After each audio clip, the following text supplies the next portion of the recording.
So,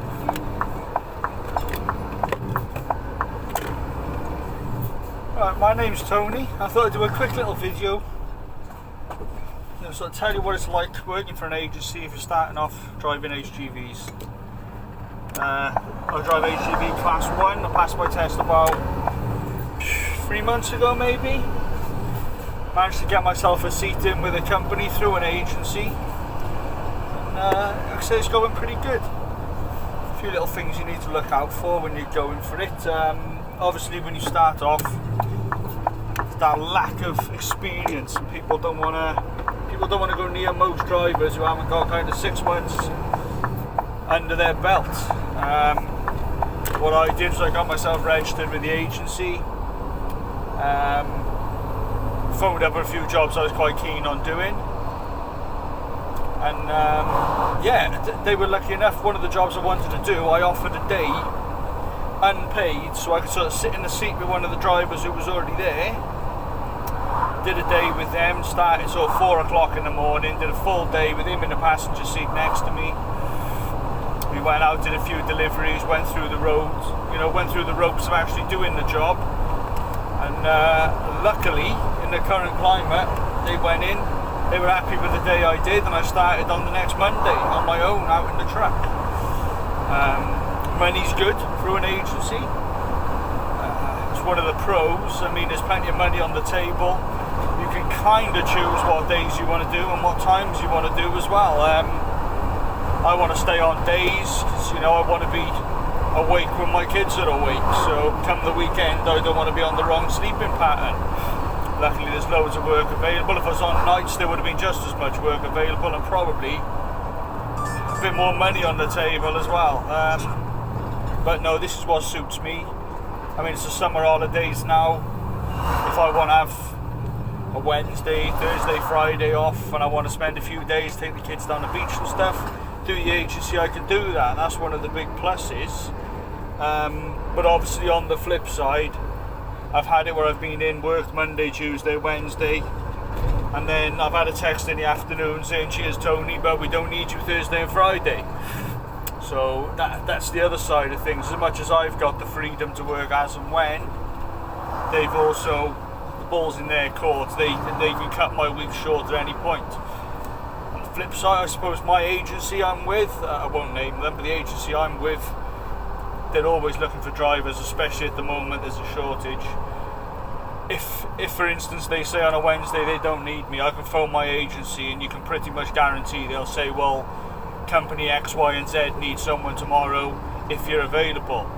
The only downside is then you go into a new place, getting used to a new truck, starting from a new depot. And I mean, it's all the same thing, most of these lorries are pretty much the same from one to the other, but it's that kind of upheaval of starting from a new place. You get that anxiety of going into a new depot. Do I see what sort of runs am I going to be doing? What are the trailers and the trucks going to be like? But honestly, it's all gone pretty good.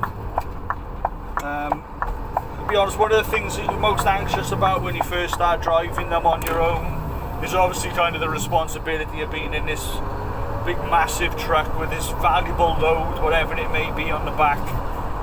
And you got that kind of pressure on you that you are out of the driving seat with the instructors and stuff. And it's true what they say, you need to really start learning after you pass your test. That's when you really start learning. But honestly, it's good as gold. Most of the drivers you see are good as gold. The trickiest bit I found at the start was, when you arrive at your first depot, there's loads of lorries parked up left, right and centre. You're not going to do the manoeuvre you did when you passed your test. It's real life, you're going to have to get back onto a bay. And you can guarantee, sod's law, the bay you want to go back on day one will be right in between two other really smart trucks, and the gap just looks tiny. But, the main thing is you take your time, give yourself as much space as you can give yourself to do the manoeuvre. And honestly, if you find it a bit tricky, 95% of the other drivers out there are sound. I mean, they've been there before, they've been starting from the bottom. And you've got to remember, no matter how many drivers, how many years experience you got, and how comfortable your family and your friends feel with you driving, when you start these trucks, don't go in super confident, super cocky. You know, you're still wet behind the ears, you're starting from scratch. But if you're having trouble getting back onto these bays, 90% of the drivers will gladly get out and they'll give you tips, they'll watch you back, they'll be patient waiting for you to get back into your space. I mean, whichever depot you go to, if there's trunkers there, those guys are just flat out everywhere. Just, if they're that desperate to get past you, give them a space, let them get past, and do your manoeuvre. If it takes you 6 or 7 shunts to get back into a space, I mean, so be it. If no damage gets done, and the load gets delivered intact, I mean, they don't care. It's not a case of they say, get on your bay, you've got a minute before we're unloading you. No, everyone's taking their time. And I mean, to be perfectly honest, you'll probably end up waiting 40 minutes for your bloody paperwork once you're done. But there's no point in rushing. You've got plenty of time. If you start rushing, you'll make mistakes. Last thing you want to do when you just started with a new company and you're building up this experience is turning up back of the yard, oh, I've damaged the trailer, I've snapped the airlines, or whatever it may be, when it's something that's easily avoidable. You know, so I'd recommend getting onto the lorries to anyone. I mean, you'll speak to some drivers who've been doing it for years and years. And one thing I've learned from chatting to drivers is some right miserable gits out there, but they're all sound. More than happy to pass on whatever knowledge they've got. More than happy to watch you back into a bay if needs be, you know. And I think a lot of them are quite happy to pass on what knowledge they've got. So I mean, I've been driving with this company now, like I say, I'm probably 3 months in. I'm feeling a lot more comfortable, a lot more confident. And the reversing onto the bays is not something you worry about now. You know, you get there, you've got to do it. I mean, it all takes time, it all takes practice. You'll find your own way of doing it. I mean, one little tip I will give you is if you can turn around in the yard and you need to reverse onto a bay, if you can be reversing on your open side that you can see, so you can stick your head out the window and have a look, that'll make your life a lot bloody easier. Because as soon as you're reversing in on the blind side, as soon as you've turned that cab and you can't see what's there, you're in the lap of the gods. You just got to hope that you've got enough space to get yourself out into, and or have someone there if you're lucky enough to watch you back. So that's the best tip I could give. Take your time, give yourself plenty of space to try and have it on this side, because as soon as you lose sight of the back of your trailer in this mirror, you can stick your head out the window, have a look, happy days. I was always told if there's a gap in your mirror, there's a gap. You know, the gap's still there. When you're reversing your normal car, if you can see a gap between your car and the car next to you, there's a gap there. Same with the trailer, but the thing is, it disappears out of your mirror quite bloody quickly. So you can always stick your head out the window, make your life a bit easier then. And like I say, and if you have to shunt forwards and backwards a couple of times, who cares? Who cares? You're getting your load delivered, you're getting your load delivered intact and on time. Who cares how many shunts it takes you? I've seen drivers driving for big posh companies, again, which I won't mention, and they come in thinking, the dog's down, please try and whip it back onto a bay, miss by 3.5 foot, and then they're shuffling back and forwards, moving over 2 inches at a time, just because they were rushing and trying to get it done quick. Whereas if they came in a bit slower, took a slightly wider arc, they could have got straight back on the bay, and probably made their life a lot easier, you know. And that's what you need to remember when you're starting out. Like, I'm still a newbie, I'm still a real newbie. The only reason I'm doing this little video now is because I was lucky enough I got back to the yard. I've done about 9 hours today, and they're like, yeah, happy days, Tone, you're done, head home. So I'm on a nice, quiet, easy little run down the motorway back to where my car's parked, and I'll drop off the unit, and then I'm back in tomorrow, 6 o'clock. Like I say, it's all been pretty good. It's been really good. Everywhere you go, people are really patient. You don't want to be that driver who's, you know, watching the clock thinking, oh shit, I'm going to have to get on break, I might run out of driving hours. You know, it's not the end of the world. You get used to watching the clock. You know, if you tell someone you're waiting a while for your paperwork, if you go in without being a dick and being impatient and shouting and swearing, you can go in and just say, look, my clock's running a bit low, I've got a 3-hour drive back to Newport, I've only got sort of 4.5 hours bloody working time left. You'll tend to find if you go in and you're nice to them and you're polite, they'll try and do what they can to get you unloaded and get you off the bay and get you back home. You know, because no one wants to be stuck in the trunk, unless you're trunking, no one wants to run out of driving hours and be stuck sleeping in the cab for 9 hours till they can take you bloody home. No one wants to be there. But it all comes with, you learn your route. If they're asking you to do a job that you know is too far, you're not going to get home in time. I mean, you don't have to say yes. That's the other good thing with the agency. You can't say, well, hang on, if you want me to drive to the other side of London and I'm going to hit London at lunchtime, you know full well, you hit London during the working day, and that M25, you're losing 2.5, 3 hours on that M25. One breakdown, you can be sat there for hours. I was talking to a guy the other day, and he came from London. It was the only run he had. He went over to London, did his drop off at Coca-Cola, he was coming back, got caught in traffic, and he ended up doing a 14-hour day, and he did one drop, just because that M25 screwed him. But again, that stuff you'll suss out as and when you go. You see where you're going, you know how far you're going to have to be going, how long it should roughly take you. You shouldn't really run out of driving time or driving hours, and you've got your 9 hours driving, your 4.5 hours, 45-minute break, however you want to take it, and your other 4.5 hours. If you do run close, you can take another 45 minutes, and a couple of times a week you can get up to that 10 hours. So you don't want to be busting a gut, racing down a motorway, getting all your over-speeding warnings on your tacho, trying to make up time. You've got that time in the bag, that extra hour. And I mean, luckily, touch wood, I've never run out of driving hours, and I've been on some runs up north, all the way down south to Cornwall. You just got to take it in your stride, and you can tend to work it out. The other good tip I'd definitely give you is get a sat-nav that knows you're in a lorry. I mean, my very first day on the truck, I just turned up, like I say, I was nervous, anxious to get going, keen to do the job really well, and I just stuck it on Google Maps. I mean, it's a really good sat-nav. But obviously Google Maps don't know you've got a bloody massive trailer on the top. It don't know you're 15.5 foot tall. And I'm there, you trust the sat-nav. The sat-nav will get me where I need to go. And I'd already committed myself to making a turn in. There was no sod was going to let me back out. And I ended up in a lane where there was a weight restriction. It was an 18-ton weight restriction. So I ended up day one, about an hour and a half into the job, I got myself where I'm trying to turn around this bloody unit.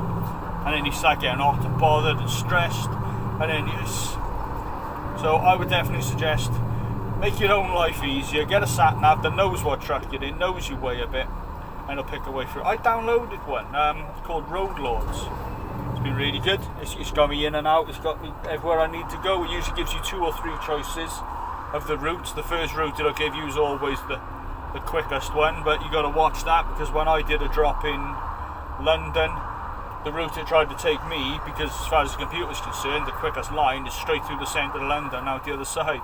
I mean, in reality, you don't want to be heading into central London unless that's where your drop is.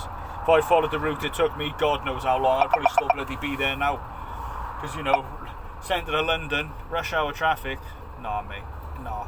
Try and avoid it. But you can also use the routes that looks like it might be an extra 15-20 kilometres, but that might be on the motorway. It could get you there 10-15 minutes earlier.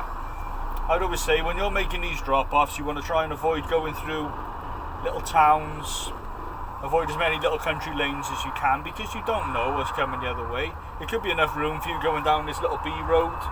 I've done a few drops in Hereford and it's beautiful up there. You can be going down one of these B roads and you meet your other lorry coming the other way and you're thinking, shit, you're both in the bush. You're both there with your wing mirror bent in the bush, squeezing past each other. Whereas if I chose the other route, which may have been 20 kilometres further, I could have skipped all that on the motorway and kind of come back on myself, you know what I mean? I got closer to my final destination on the motorway. Again, would have made my life a lot easier, but these are bits and bobs I'm learning. Every day something happens where I'm like, oh shit, put that in the learn pile. It happens every single day. It's always worth double checking your destination. The company I've got, they got a habit of giving you your postcode and missing one of the letters. So you end up in a ballpark, but I mean, yesterday I was doing a drop off down to Trowbridge, down Bristol, and I ended up following their sat-nav. As I'm pulling in towards this train station, this big train station car park, I'm thinking, hold on, this definitely ain't the supermarket that I was aiming for. Pulled over where I knew it wasn't a point of no return. I knew I could turn it round where I was.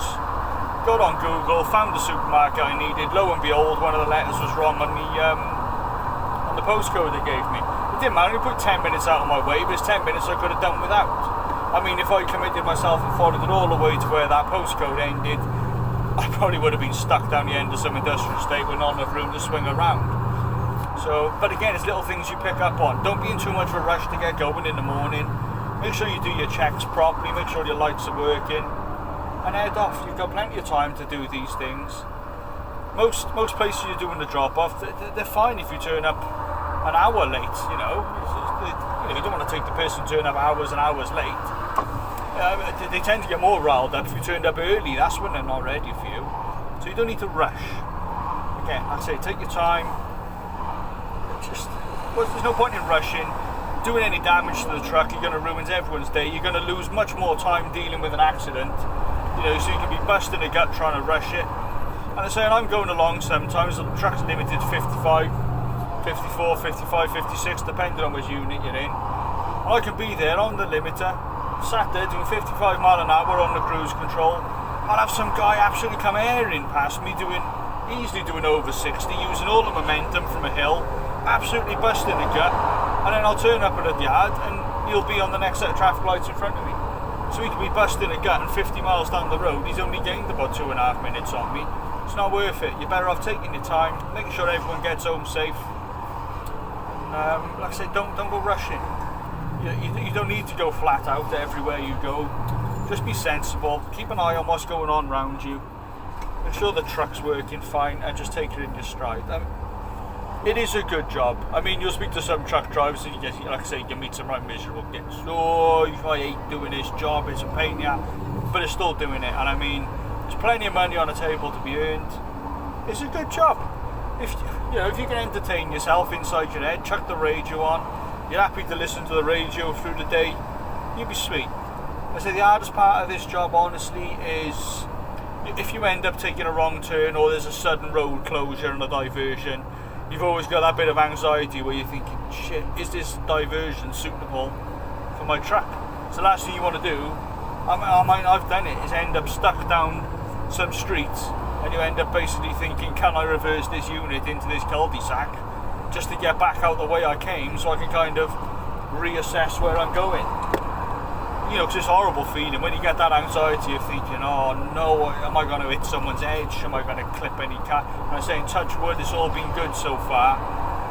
Because what I would say is, if you're driving along and you can see where you're going, and you hit a set of traffic lights and your sat-nav's going go straight across, and you're looking at the road across and thinking that does not look suitable for the unit or the truck I'm in, don't commit yourself to it. 'Cause if you drive down there and it turns out your gut feeling was right, too late. You know, you ain't reversing out on it, and people won't wait for you to reverse out. I mean, you get the odd person who's quite happy for you to do a manoeuvre, reverse into a car park to unload or something. But once you're out on the main road and people are trying to get home, they ain't gonna wait for you to reverse and get out of everyone's way, because they're the most important thing in the world. They're gonna want to just get past you. They're gonna come flying up behind you. They're not gonna give you space. They don't care if you can't see them in the mirrors. And you know, you've got to look after number one. So again, take your time, pick your routes. Don't go busting a gut to rush anywhere. Because you know, they're not going to give you any extra praise for getting there early. Be sure as hell, if you do any damage or you do anything wrong, they're definitely going to heap all that criticism on you. So, like I say, try and make your own day easier. If you're not a stress head, your day will go much easier. I mean, yeah, I've had days where people have gone right up my nose, but you just got to reset. You know, you'll get someone coming out and shouting and moaning because you put it on a different page to what they wanted, but don't get drawn into getting annoyed with them. It's going to ruin your day. You know, they're going to forget about you as soon as you're out. They're going to be bitching at the next driver. Just let it roll off your back and just stay calm. So yeah, as much as I'm going on and on, these kind of the best tips I can give you. Definitely I'd recommend being a lorry driver. Money's really good, it's a good job. You meet some sound people as well. You get to drive all around some beautiful places. You get to go to some right shitholes as well, man. But yeah, you see some beautiful places. And as long as you stick with the stuff they taught you on your driving test, make sure your bloody lorry's sound and safe. And make sure everyone else around you on the road is safe, and it'll be a really good job. It'll treat you well. There's plenty of work on the table. You know, I've never got to the point where I'm like, oh, I need more work, I need more money, I need more hours. So far, if anything, I'm saying, no, I'm good. I don't need to work Saturday, I don't need to work Sunday. So, So I couldn't recommend it anymore. Make sure you get with a good agency, because there's good agencies and bad agencies. I mean, phone around, find out what sort of hourly rates you're getting. So I'm lucky that the agency I landed with, I noticed the few jobs I was applying for, turned out I wasn't phoning straight for these jobs. I was noticing it's the same agency's number. So I phoned up my agency, sussed the job I was looking at, saw what the hourly rate was, found up another agency for the same job, working for the same company, and their hourly rate was like £1.30 less. So I was like, right, so I went back to the first agency. And also be prepared to travel a little bit as well, because I live in the Rhondda, I live in the Rhondda Valleys. So the closest places to me, I've seen a few jobs by me, and they're offering sort of 11.50 to 12.50 an hour. But I drive up to Newport, which is right on the M4 corridor, so I'm driving 35-40 minutes to work every morning, but the hourly rate is £4 to £6 more an hour. It's worth me driving up a motorway to work every morning to collect a better wage. You know, at the end of the day, it's a bit daft if you want to be a long distance lorry driver, but you're not prepared to drive to work. I mean, it's a bit daft. I'm very lucky as well, again, with the agency I'm with. They've put me through to, it's called like an umbrella company. I won't go right into it unless people want me to. But it's another company I work for who are basically my employer, and they'll cover a bit on expenses, and they sort out my pension, and they'll sort out my holiday money. So to be honest, from talking to these other drivers, I think working through an agency, I seem to be in a much better position than the other guys. I mean, granted, the guys who work for the company I'm currently working with through the agency, I mean, they're guaranteed their weekly wage. Whether they hit how many hours they're doing, they're guaranteed their weekly wage. I'm only guaranteed how many hours I work. If I only work 12 hours, which will never happen, if I only work 12 hours, I'm only getting paid 12 hours. But if I work 60 hours, I'm getting paid 60 hours. Whereas the company I'm driving for at the moment, again, not going to mention their name, I know the drivers who work for them, they get paid 48 hours even if they only drive 30. But if they do 54 hours, they're still getting paid 48. So all of those fellas, they're not wanting to work Friday. You know, they're thinking, sod that. They've done their hours on Thursday. They're like, I'm done. I'm not working Friday. So obviously they want to come in below their 48 rather than going over it. Whereas with agency, they'll have you going left, right, and centre. Use every driving hour you've got if you will let them, sort of boss you round. And I say the first week I did 62 hours. I was on my ass. Absolutely on my ass, some really long days. But when the wages hit my bank, I was like, yes, happy days. But now I know I don't need to do that. I know what I need to live on. You know, I don't need to be busting her guts to get as many hours under my belt as possible. My kids are still young, you know. Some days I'm home, I can go pick them up from school. Some days I don't start till later, I can take them to school. Yeah, that's what life's all about. You work to live, you don't live to work. I mean, when they're older and they've left home and I'm finishing knocking on the rest of my mortgage on the head, yeah, I probably will stick the hours in and just go nuts, but you don't need to. So I'm saying you don't need, there's plenty of options. And yeah, that's pretty much all I've got to say. So if you are going agency or thinking about it, yeah, I'd definitely go for it. As much as you're going to get people who say, no, it's a nightmare.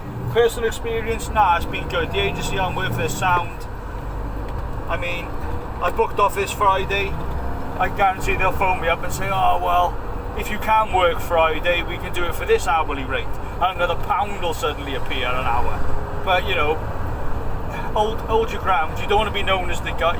You want to be known as being dependable, but you don't want him to remember you as being a pushover. So, hold your ground. Find out how many hours and what sort of money you want to earn. Go for it. Try and keep a cool head. And remember what you were taught. Try and get those the walk around routines. You know, when I did my test, I don't know how they taught you, but like when you're checking your truck, so you don't want to drive off and find you haven't done your kingpin. So have sort of a walk around routine set in your head. You know, you go around, check your brakes and your lights, stuff like that after you've hooked up.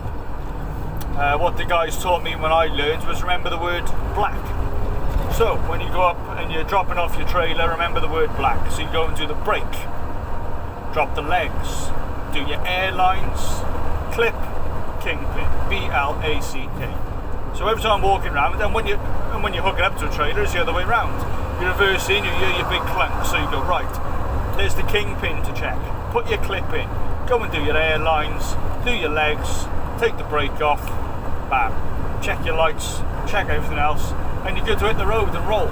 So it's good to just have these little methods, and you get used to doing it. I mean, that's how I do it, because it's nice and easy to remember. Just remember black. Brakes, legs, airlines, clip, kingpin. Job done. I know I've done all that. I'm not going to drive off. My trailer's not going to bloody fall off as soon as I hit the slip road as I'm trying to pull out the yard. And I mean, once you're out the yard, you're almost like your own boss. You know where you're going. You know what you need to do. Just get there safe. Get your load unloaded. Call back into base. You happy for me to come back empty? Am I going anywhere else? Usually they're like, oh, while you're there, tone head off. It's the job. Don't matter. Don't matter. You're getting paid. And yeah, you get to the point where you enjoy it. You don't. If you find you're coming into work and you're thinking, oh Jesus, work again, it's not for you. It's not for you. I've had that in the past with other jobs I've done. With this now, yeah, getting out of bed's a bloody pain in the ass when you're thinking, oh great, the alarm's set for 4 o'clock. But at the end of the day, you start early, you tend to finish early. You get paid for all the hours you do. That's the problem. We're all out there trying to earn a wage. So yeah, so sorry if I've rambled on. Hopefully some of the stuff I said might be helpful if anyone's bothered watching, if I've even bothered uploading it. But yeah, there's my take on working for an agency, things to look out for, and things to look out for with the job. But on the whole, yeah, go for it. Go for it. It's a good job. Good job, good people. And as long as you're sensible and you're not being an idiot about it, not getting overconfident, it's a good job. So, I'll leave it at that. Thanks for watching if any of you bothered, because it's a bloody long video. Cheers, you all take care.